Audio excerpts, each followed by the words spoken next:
राधे राधे प्रिय दर्शकों, आज की हमारी कहानी है बूढ़े पिता की हिम्मत। पूरे दिन से कबाड़ इकट्ठा करके ठेला में लेकर दीनानाथ जी घर पहुंचे। घर के सामने ही ठेला खड़ा कर दिए। पसीने से पूरा शरीर तरबतर था। प्यास से गला सूख रहा था। जब घर से निकले थे तो एक बोतल पानी लिए थे। पानी दोपहर होते होते ही खत्म हो गया। दीनानाथ जी से यह थकान और प्यास सहन नहीं हुई कि वह ठेले को कहीं इधर उधर छुपाते। और फिर ठेले में इतना भंगार जो भरा था, खींच खींच कर उनकी हालत खराब हो गई थी। वह ठेले को घर के सामने ही छोड़कर अपने घर के अंदर चले जाते हैं। जल्दी जल्दी हाथ पैर धोकर कुछ खा ले कुछ पी ले, इसीलिए वह बाथरूम में घुस जाते हैं। किसी काम से बड़ी बहू घर के बाहर निकलती है। घर के सामने भंगार से भरा हुआ ठेला देखकर उसके तन बदन में आग लग जाती है। उल्टे पांव घर के अंदर जाती है और चिल्लाने लगती है, अरे मम्मी जी कहाँ हो? देखो, यह बुढ़ऊ ससुर कभी नहीं सुधरेंगे। आज घर के सामने भंगार का ठेला खड़ा कर दिया। कोई आ गया, मेरे मायके वाले आ गए, या कि कोई मेरी सहेली, कोई भी घर पर आए, इस ठेले को देखकर वह हमारे स्टैंडर्ड को कितना नीच और गिरा हुआ समझेंगे। इस घर की यही औकात है। वह बहुत बड़बड़ाई। छोटी बहू भी बाहर आई और कहने लगी, दीदी, इनको समझाना मुश्किल है। यह तो ऐसा ही करते हैं। कल को कोई मेरी सहेलियों ने देख लिया तो मेरी तो नाक कट जाएगी। हाय रे, हे भगवान, कैसे घर में मैं आकर मेरा रिश्ता हो गया है। सास कहती है, बहू, तुम दोनों थोड़ा शांति रखो, मैं तुम्हारे ससुर को समझाती हूँ, क्यों चिल्ला रही हो?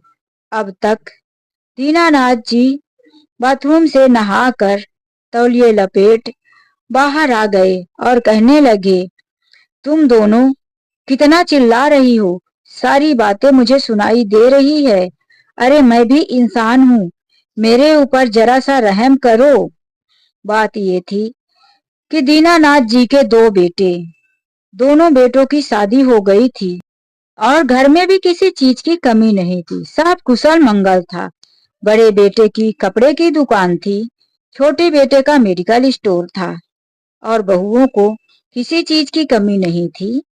लेकिन दोनों बहुओं से देखा नहीं जाता था कि वह अपने बूढ़े ससुर को बैठकर दो रोटी खाने दे। यह जो कुछ भी है, बड़े बेटे की दुकान और छोटे बेटे की मेडिकल स्टोर, यह सब दीनानाथ जी की ही कमाई थी। बेटे अपने से अभी तक कुछ नहीं बनाए थे। दीनानाथ जी ने ही अपनी मेहनत से दो दो दुकानें खरीद कर दोनों बेटों को दिया था। लेकिन बहुओं को अब वह बेकार और घर में नाकारा निकम्मा लगने लगे थे। जब दोनों बेटे अपनी अपनी काम पर चले जाते, अपनी ड्यूटी पर दुकानों पर चले जाते, तो इधर दोनों बहुएं कहने लगती, दिन भर यह बूढ़ा घर पे बैठा रहता है, इन्हें भी कुछ काम करना चाहिए। माँ जी, तुम कहती क्यों नहीं हो ससुर को कि जाकर कोई काम करे? घर में पूरा दिन बैठे बैठे हम लोगों की भी प्राइवेसी खत्म हो जाती है। हमारी सहेलियां भी आए तो क्या कहेंगी, दो दो बूढ़े पूरा दिन घर पर बैठे रहते हैं, इनके पास तो कोई काम नहीं। माना कि तुम थोड़े घर के काम कर दिया करती हो, जबकि बिमला जी पूरा दिन घर का काम करती थी। झाड़ू पोछा बर्तन, पूरा दिन उनका काम रहता। किचन के कामों में भी दोनों बहुओं के साथ साथ लगी रहती थी। और बहू कह रही थी कि तुम थोड़ा काम कर देती हो सास। इसी तरह दीनानाथ जी कई जगह पर नौकरी ढूंढने गए, लेकिन अब उनकी उम्र 70 वर्ष हो चुकी थी। उन्हें नौकरी कहाँ मिलती। वह काफी परेशान थे और दोनों बहू घर से बाहर भेजने में पूरा दिन लगी रहती थी। वह सुबह से शाम तक कई नौकरी ढूंढे, लेकिन उनकी उम्र को देखकर कहीं नौकरी नहीं मिली। एक दिन घर में ऑनलाइन सामान के आए हुए बॉक्सेस एक बड़े से थैले में भरकर बड़ी बहू ने बेचने को दिया। वह भंगार की दुकान में बेचकर 150 रुपए लेकर आए, बहू को दे दिए। जब बहू बार बार काम के लिए भेजती, उनके दिमाग में एक आइडिया आया कि क्यों ना मैं दूसरों के घरों से पुराना टूटा फूटा सामान भंगार का उठाकर भंगार की बड़ी दुकानों में ले जाकर बेचूं। उससे हमें कुछ तो फायदा होगा और बहुओं की खिटपिट से भी बच जाऊंगा। दीनानाथ जी एक ठेले की दुकान से किराए पर ठेला ले लेते हैं और फिर हर गली मोहल्ले में ठेला लेकर घूमते हुए आवाज देते हैं, भंगार वाला आया, भंगार वाला आया। उनकी आवाज सुनकर कोई ना कोई तो उन्हें आवाज दे ही देता, अंकल रुकना जरा, मेरे घर पर भंगार है। वहां से यदि वह 8 रुपए किलो भंगार खरीदते तो भंगार की दुकान में जाकर 12 रुपए 15 रुपए, उनको 1 किलो भंगार में अब 2 4 5 रुपए का फायदा होता। ऐसे ही वह दिन भर में 200 400 रुपए तो कमा ही लेते थे। दीनानाथ जी कोशिश करते कि पूरे दिन में ज्यादा से ज्यादा भंगार इकट्ठा कर पाऊं, इसीलिए वह सुबह ही जो दे देती बहू 2 रोटी पानी लेकर निकल जाते। पूरा दिन भंगार इकट्ठा करते और रात को बड़ी दुकान में बेच देते। बस इसी में चाहे धूप हो बारिश हो या ठंडी, वह ठेला खींच खींच के बहुओं को लाकर पैसा देते थे। जिस दिन पैसे कम आते उस दिन बहू डांट लगाती, आज 100 रुपए कमा कर आए हो, 100 रुपए में तुम दोनों बुढ़ा बुढ़िया का पेट भरेगा, जाकर किसी होटल में खाकर दिखाओ। यहाँ बैठे बैठे मुफ्त में खाना नहीं मिलता, कम से कम 500 रुपए रोज का कमा कर लाओ, तब तुम दोनों को खाना मिलेगा। बहू की डांट से दीनानाथ जी और मेहनत करते। उनका बूढ़ा शरीर, गले की हड्डियां ऐसे निकल रही थी कि गर्दन पतली पड़ गई थी। इतनी मेहनत कर रहे थे। जब उनका ठेला भंगार से भर जाता तो उनका खींचना बड़ा मुश्किल हो जाता। दांत गिड़गिड़ाते हुए बड़ी मेहनत के साथ ठेला खींच कर लाते थे। वह अपनी इस जिंदगी से काफी दुखी थे। आखिर उन्होंने इतना सब कुछ तो कमाकर बनाया था, क्या चाहिए था। उनका सब कुछ होते हुए भी वह उस घर में एक नौकर और एक भंगार का काम करने वाले मजदूर बनकर रह गए थे।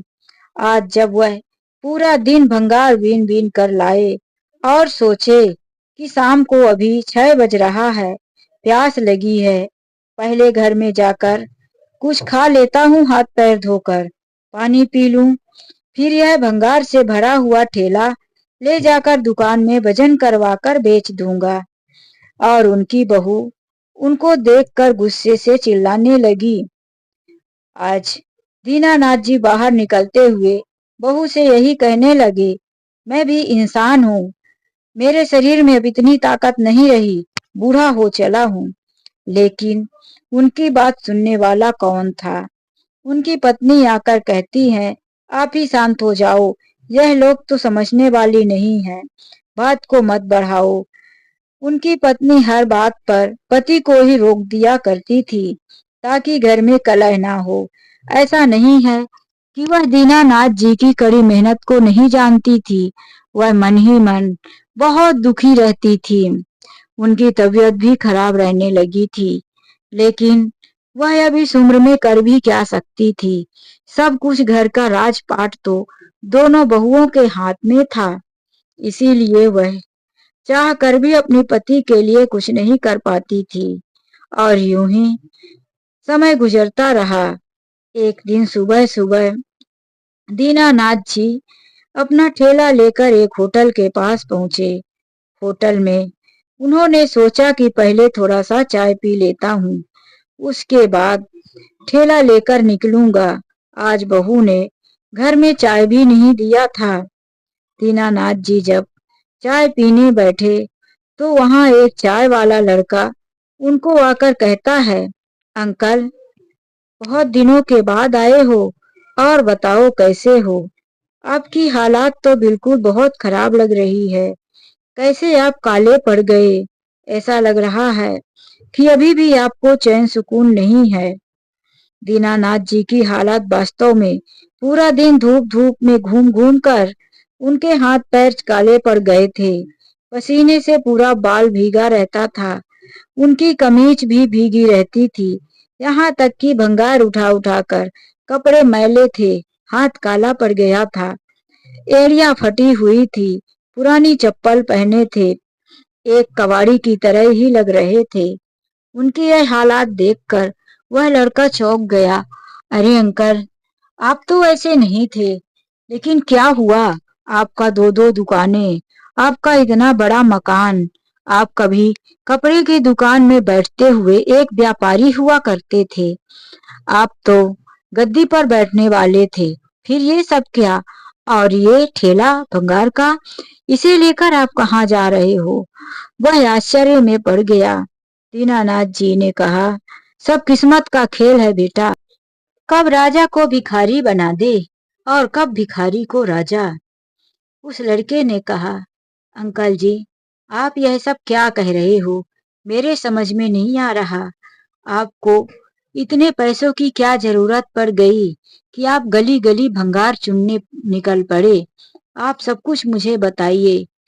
दीनानाथ जी आज उस होटल वाले लड़के के सामने सब कहने लगे कि मेरी दुकान बड़े बेटे ने ले लिया है और मेडिकल स्टोर छोटे बेटे ने ले लिया। और अब मैं जब घर में रहने लगा तो बहुओं को मेरी मौजूदगी खटकती। वह मुझे जगह जगह काम ढूंढने को कहती।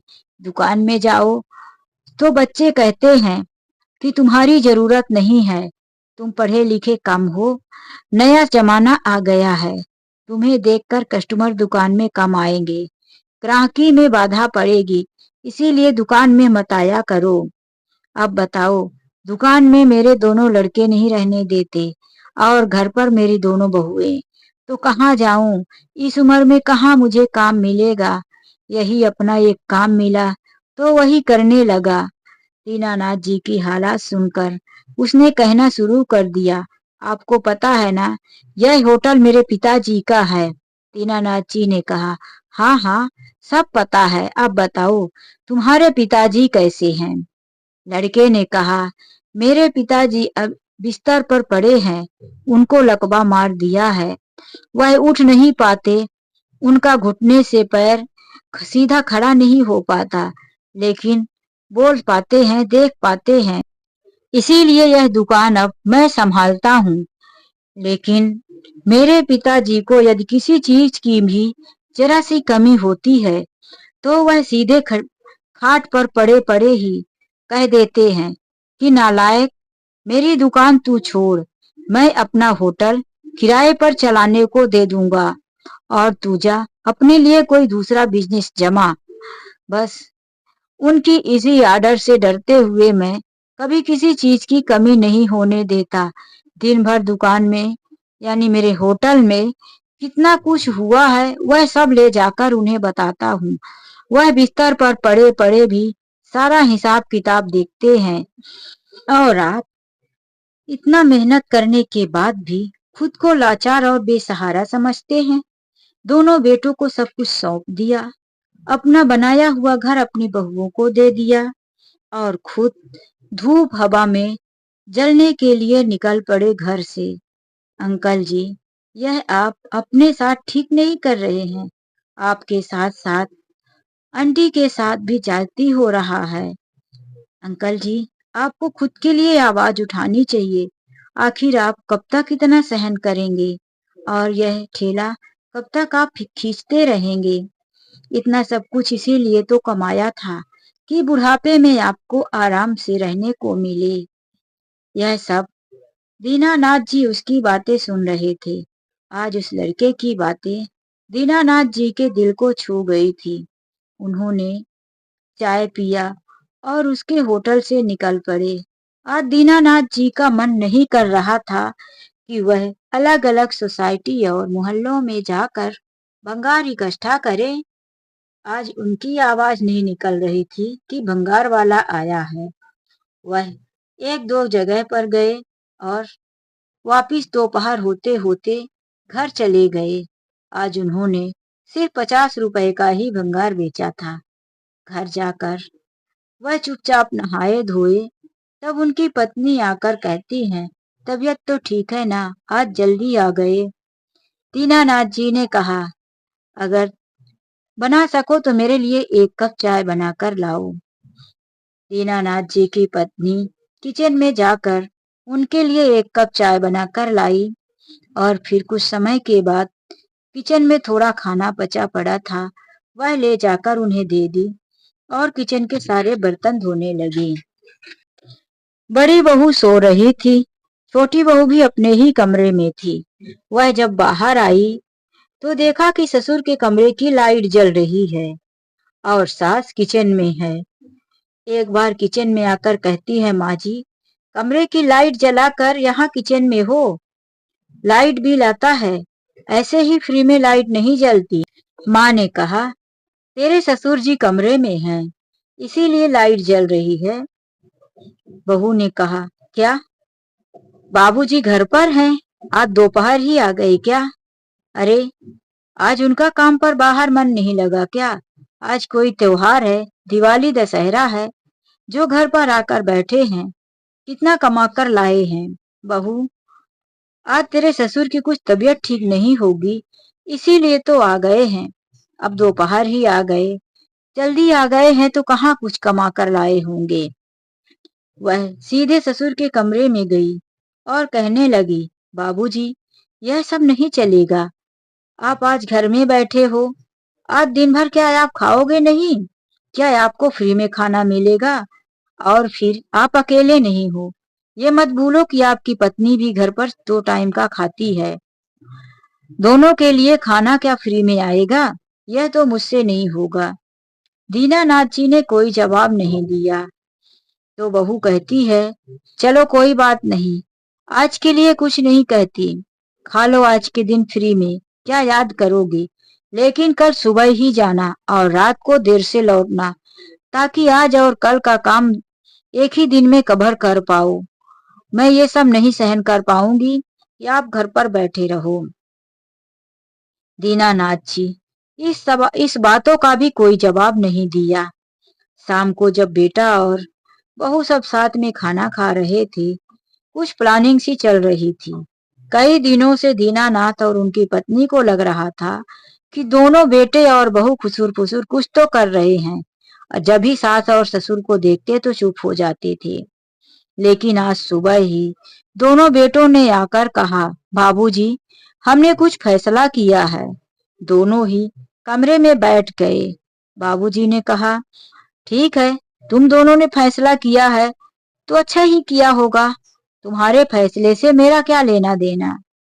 बाबूजी, फैसला ये है कि हम इस घर को बेचना चाहते हैं। जिस तरह से हमारा बिजनेस अलग अलग है, उसी तरह से हम अपने लिए अलग अलग घर भी बनाना चाहते हैं। बाबूजी ने कोई जवाब नहीं दिया तो दोनों बेटों ने कहा, बाबूजी, क्या सोच रहे हो, इस घर को बेच देंगे और जो भी इस घर से पैसे आएंगे तो हम दोनों भाइयों को आधा आधा बांट लेंगे और आपको और माँ के लिए वृद्धा आश्रम में देख रखा है। आप दोनों को वहाँ पूरा सुविधा रहेगा। हम दोनों भाइयों से जो भी बन पड़ेगा आप लोगों को वहाँ देते रहेंगे।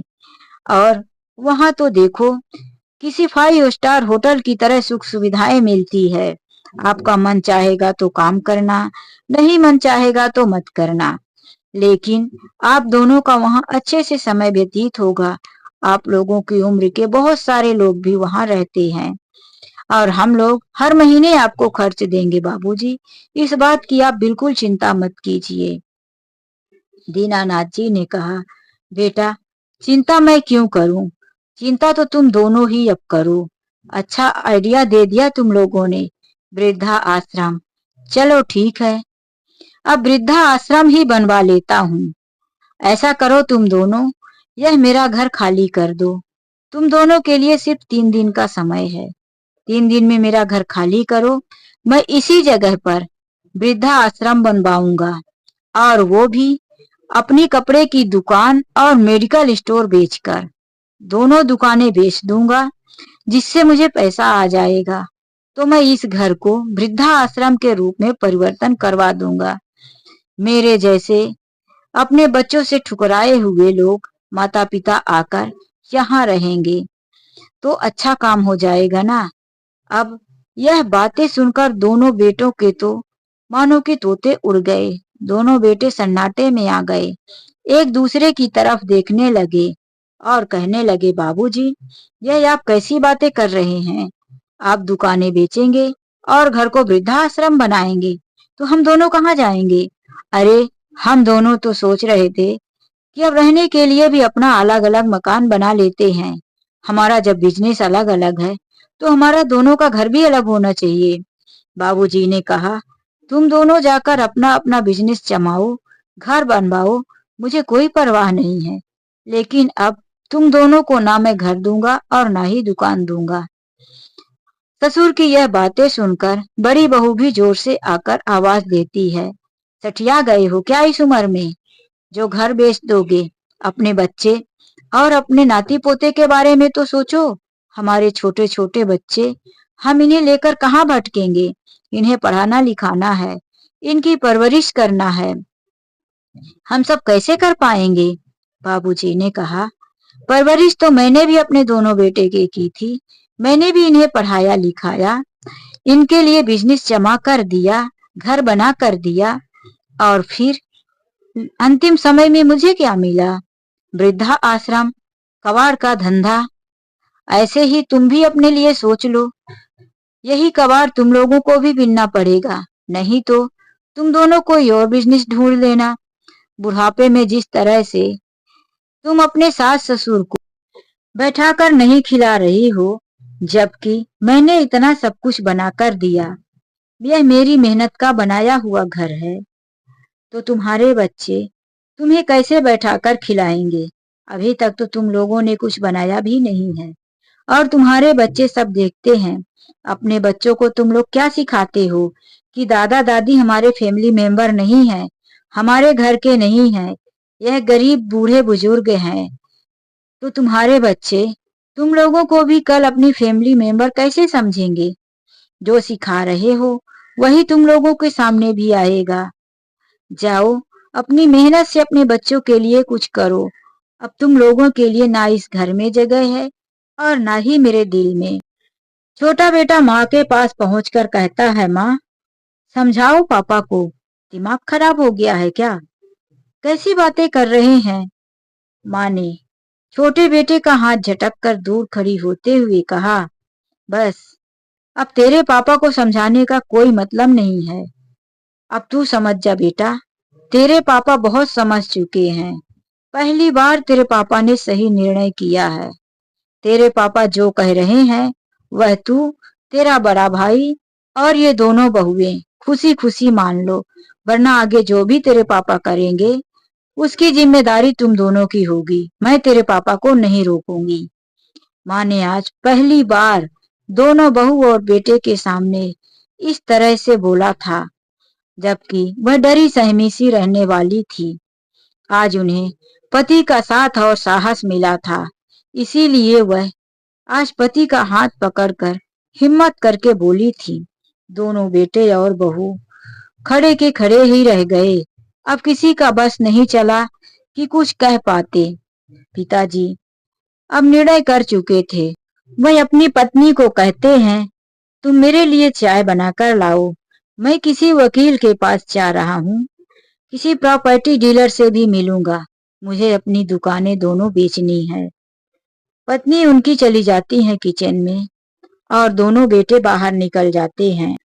आज घर पर शांति छाई हुई थी, जहां बड़ी बहू की चिल्लाने की आवाज और साथ में हाँ मिलाती रहती छोटी बहू, वह सब कुछ आज बंद था। बच्चे स्कूल चले गए थे। सास के चाय बनाने के बाद दोनों अपना अपना मुंह बंद करके किचन में काम कर रही थीं। शाम को जब दोनों बेटे दुकान से वापिस आए तो एक बार फिर से पिताजी के कमरे में गए और कहने लगे, पिताजी, हमने आप पर ध्यान नहीं दिया। हमें पता था कि आप कबाड़ बीनने जाते हो, लेकिन हमने यह सब जानकर भी आपको मना नहीं किया कि घर में कलह होगा। अगर मना करेंगे तो यह दोनों झगड़ा करेंगी। इसीलिए हम लोगों ने सोचा कि जैसा चल रहा है वैसा चलने देते हैं। गलती तो हमसे हो गई है। अब आप हमें निकाल देंगे तो हम कहाँ जाएंगे? बाबूजी, सब कुछ बना बनाया बिखर जाएगा। हमें माफ कर दो बाबूजी। बाबूजी अब दोनों बेटे की बातें सुनकर कहने लगे, हम तुम्हें एक ही शर्त पर माफ करेंगे।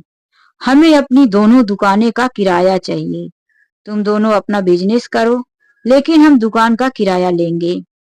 बेटे थोड़ी देर सोचे, एक दूसरे की तरफ देखे, फिर कहने लगे, ठीक है बाबूजी, हम आपको दुकान का किराया महीने महीने पर दे दिया करेंगे। दोनों दुकानें मार्केट में थी। दोनों का 10-10 हजार किराया आता था। अब दोनों बेटे एक ही साथ महीने की पहली तारीख को दीनानाथ जी को लाकर 10-10 हजार रुपए किराया दे देते थे। बाबूजी ने यह भी शर्त रखा कि किराए के पैसे हम कहाँ खर्च कर रहे हैं, यह तुम लोगों से कोई लेना देना नहीं। और हाँ, घर का किराया हम इसलिए नहीं लेंगे कि हम दोनों पति पत्नी घर में रहेंगे और घर में तुम्हारी बहुएं हम दोनों को खाना देंगी। अगर यह भी मंजूर नहीं है तो हमें घर का भी किराया चाहिए, या कि तुम लोग अपने लिए रहने की कोई और व्यवस्था कर दो। हमारे घर का किराया तो और भी ज्यादा आएगा। उन दोनों ने सोचा, इतना बड़ा मकान होने के बाद यदि हम कहीं और रहने जाएंगे तो हमारी कितनी बड़ी बदनामी होगी। यही कहेंगे लोग कि अपने माता पिता की सेवा नहीं कर पाए। इसीलिए उन लोगों ने कहा कि आपको कोई तकलीफ नहीं होगी। दोनों बहुएं आपको समय समय से खाना देंगी, समय समय से आपकी सेवा करेंगी। दोनों की जिम्मेदारी होगी। आप हमें घर से मत निकालो, हम किराए के मकान में रहेंगे। बड़ी शर्मिंदगी वाली बात होगी। बाबूजी ने यह भी स्वीकार कर लिया। वह अपने 20 हजार में से हर महीने अपनी दवाइयों के खर्च निकालते और जो भी पैसा बचता उसमें से बच्चों के ठुकराए हुए बूढ़े माता पिता जो वृद्धा आश्रम में आकर रह रहे थे, दीनानाथ जी हर महीने 20 हजार में से बचे हुए पैसे ले जाते और उन वृद्धाश्रम में रह रहे लोगों के लिए दान कर देते। यही कहते कि यहाँ के वृद्ध लोगों के लिए दवाइयाँ और जो भी हो सके इसको मेरी तरफ से मदद में लगाना है। तो दोस्तों, दीनानाथ जी ने अपने बच्चों को, अपने दोनों बेटे और बहू को अच्छा सबक सिखाया। मेरा तो यही मानना है। आप लोग क्या कहते हैं? कमेंट करके अपने विचार जरूर बताइए। आशा करती हूँ यह कहानी आप लोगों को अच्छी लगी हो। तो प्लीज जाने से पहले वीडियो को लाइक करना। चैनल में यदि पहली बार आए हैं तो चैनल को सब्सक्राइब करना मत भूलिए। राधे राधे, जय श्री कृष्णा।